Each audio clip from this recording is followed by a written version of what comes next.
Kalian pernah mikir nggak sih kalau AI itu sebenarnya bisa lebih dari sekedar chatbot? Nah, hari ini kita bakal bongkar ide-ide kunci dari bukunya Sam Baguat, Prinsip Membangun Agen AI. Kita mau cari tahu gimana caranya? Oke, yuk langsung kita mulai. Ya kan, kita semua udah pernah lah ya pakai chatbot. Tapi, gimana kalau saya bilang itu tuh baru pemanasan doang? Revolusi yang sesungguhnya itu adalah saat kita mulai ngebangun sesuatu yang, wah, jauh lebih powerful. Nah, ini dia nih bedanya. Kita nggak lagi mikirin AI kayak pekerja lepas yang kita panggil buat satu pekerjaan aja terus udah. Bukan. Sekarang kita ngomongin AI sebagai karyawan tetap. Karyawan yang bisa belajar, bisa ingat, dan bisa makin pinter seiring waktu buat nyelesain tugas-tugasnya. Oke, jadi kita bakal masuk ke perjalanan seorang builder nih. Gimana caranya? Kita ubah AI yang biasa-biasa aja jadi karyawan AI super yang bisa kerja buat kita. Kunci utamanya tuh ada di analogi ini. Bayangin aja agent AI itu kayak karyawan kita. Beda banget sama kontraktor yang datang, ngerjain satu hal, terus pergi. Karyawan kan ngerti konteks, punya peran spesifik, dan yang penting, dia tahu mesti pakai alat apa buat nyelesain kerjaannya. Nah, tentunya setiap karyawan hebat itu butuh otak kan? Buat agen AI kita ini, otaknya itu adalah Large Language Model, atau yang biasa kita sebut LLM. Coba deh kita lihat sebentar, kok bisa teknologi ini muncul dan berkembang cepet banget? Jadi, LLM itu apa sih? Gampangnya gini, anggap aja dia itu mesin penebak kata berikutnya yang super canggih. Dan karena kemampuan nebaknya ini, dia jadi bisa paham bahasa, bisa mikir, dan bisa ngobrol sama kita secara alami. Keren kan? Dan kalau kita lihat timeline-nya, ini semua kejadiannya cepat banget. Terobosan utamanya itu baru di tahun 2017. Cuma dalam hitungan beberapa tahun, kita udah sampai di titik di mana kita bisa mulai merekrut karyawan AI kita sendiri. Gila kan kecepatannya?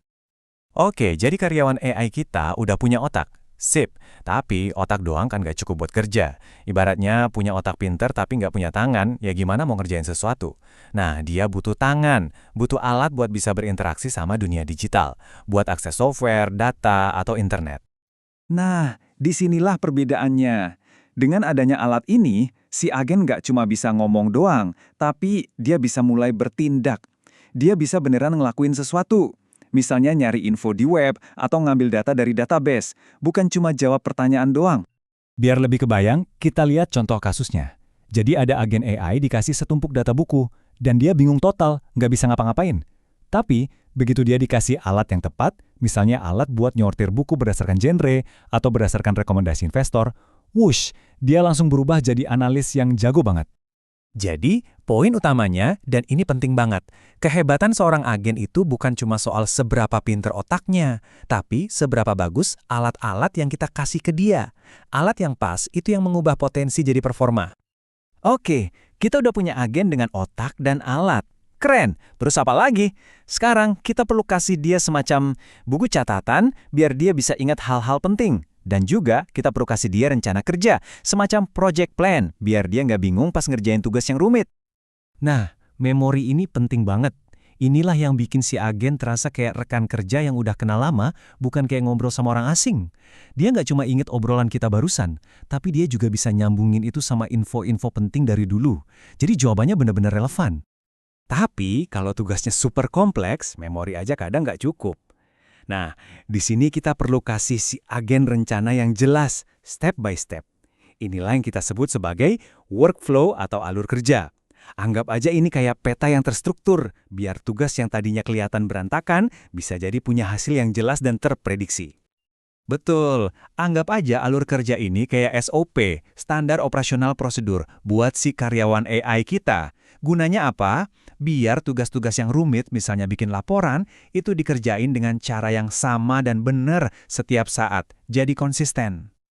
Oke, sekarang mari kita rangkum semuanya. Kita udah ambil AI dasar, terus kita kasih semua perlengkapan yang dia butuhkan buat jadi karyawan otonom yang canggih. Jadi ini dia resepnya. Ada 4 bahan kunci. Pertama, otak buat mikir. Kedua, alat buat bertindak. Ketiga, memori buat belajar. Dan keempat, rencana buat eksekusi. Kalau keempat ini udah digabung, yang kita punya itu bukan lagi sekedar chatbot, tapi seorang pekerja otonom. Dan ini bukan cuma teori atau fiksi ilmiah loh. Menurut sumbernya, kita bakal lihat pertumbuhan 10-100 kali lipat jumlah agen kayak gini dalam beberapa bulan ke depan. Perubahannya bakal cepat banget. Jadi, apa sih intinya? Intinya adalah ngebangun agen AI itu sekarang bukan lagi cuma kerjaannya para ilmuwan komputer di lab. Ini udah jadi proses yang praktis, yang bisa bikin siapa aja, termasuk kita, buat nyiptain karyawan digital kita sendiri. Pergeseran cara pikirnya tuh kerasa banget ya. Dari yang tadinya kita cuma bertanya ke AI, sekarang kita bisa mendelegasikan tugas. Nah, ini ninggalin satu pertanyaan terakhir buat kita semua renungin. Kalau kalian bisa bikin karyawan AI sendiri, pekerjaan rumit dan makan waktu, apa yang bakal kalian serahin ke dia pertama kali?